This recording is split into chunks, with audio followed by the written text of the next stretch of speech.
given the actions of America, particularly on tariffs recently, do you trust Donald Trump, and can Australia trust Donald Trump? Well, certainly, the facts are we're in a position where Canada has a comprehensive free trade agreement with the United States. There's certain protocols under that agreement. If temporary tariffs or other tariffs are put in place, those have not been followed. So that agreement effectively has been broken in the short term by U.S. actions. That's a fact that would be acknowledged, I think, by all sides. Maybe slightly more diplomatic terms would be used, but that's the reality. Something remarkable just happened in Australia.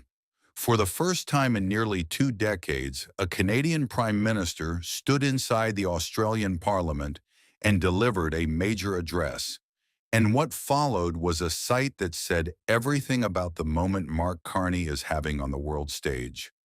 Long applause, standing appreciation, and an invitation from one of Canada's closest democratic partners to help shape the future of the global order. But the speech itself was only the beginning. Because later that same day, standing beside the Australian Prime Minister, Carney delivered something even more striking. He openly acknowledged that the United States had broken the protocols of its own trade agreement with Canada, a statement that lands like a political earthquake when the country involved is Donald Trump's America. And it tells you exactly why leaders across the world are inviting Mark Carney to their capitals. Because at a moment when the global system feels unstable and unpredictable, Carney is positioning Canada as something very different, a country that speaks plainly, builds alliances, and refuses to be pushed around. The day began inside one of the most prestigious chambers in the democratic world, the Australian Parliament. And from the moment Mark Carney began speaking, it was clear this was not just another diplomatic visit. Carney spoke about the deep bond between Canada and Australia, two democracies on opposite sides of the world, but bound by shared history, shared institutions, and shared values. He reminded the chamber how Canadians and Australians had stood together in some of the darkest moments of modern history, from Normandy to Korea to Afghanistan. But the real message of the speech was about the future, because according to Carney, the international system that Canada and Australia helped build after the Second World War is now facing a profound rupture because of people like Donald Trump. And in this new world, middle powers like Canada and Australia cannot simply wait for great powers to decide their fate. They must shape the future themselves. And the question today for middle powers like us is whether we establish the conventions and help write the new rules that will determine our security and prosperity, or let the hegemons dictate outcomes. In the new global environment, the ability to form effective coalitions is becoming a central strategic capability.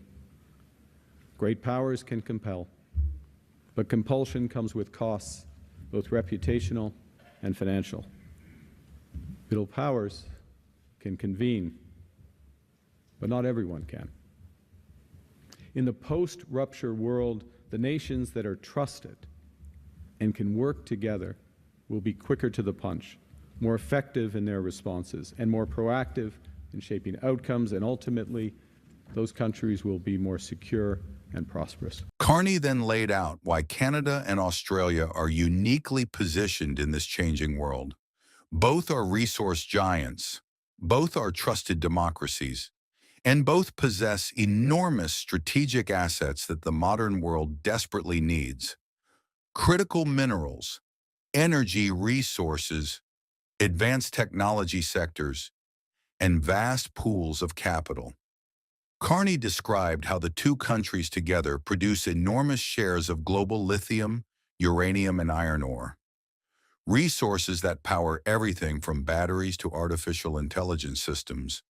And instead of competing, he said the two nations should act as strategic collaborators, building resilient supply chains, strengthening economic security, and ensuring that democratic nations remain leaders in the technologies of the future.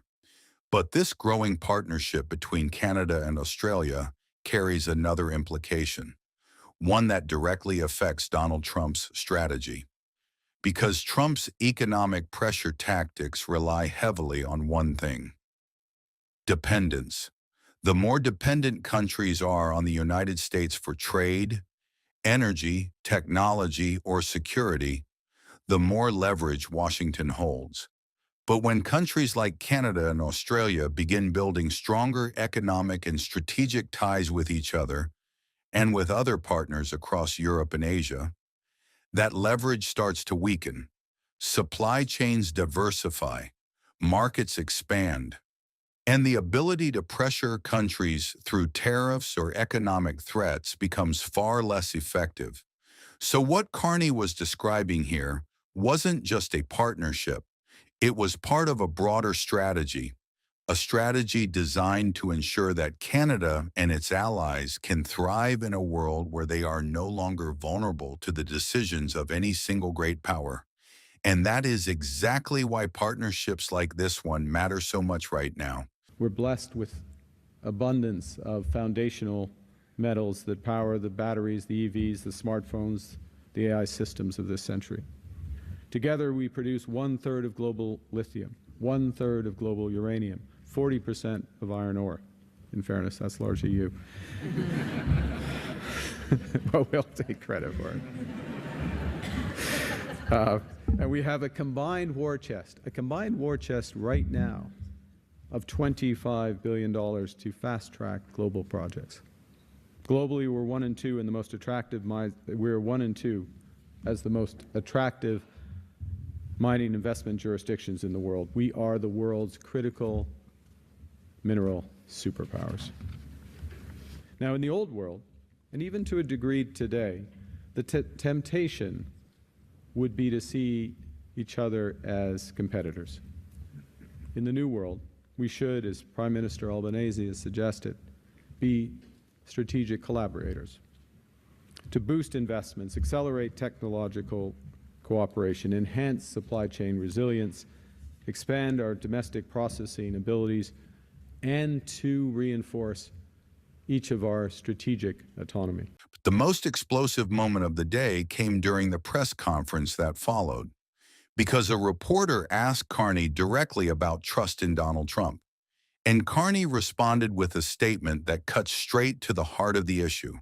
He said that the United States had imposed tariffs in ways that violated the protocols of the very trade agreement it signed with Canada. In other words, the rules of the relationship had been broken.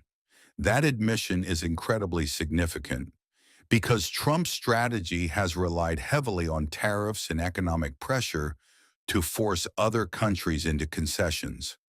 But by publicly acknowledging that those actions broke agreed protocols, Carney reframed the entire situation.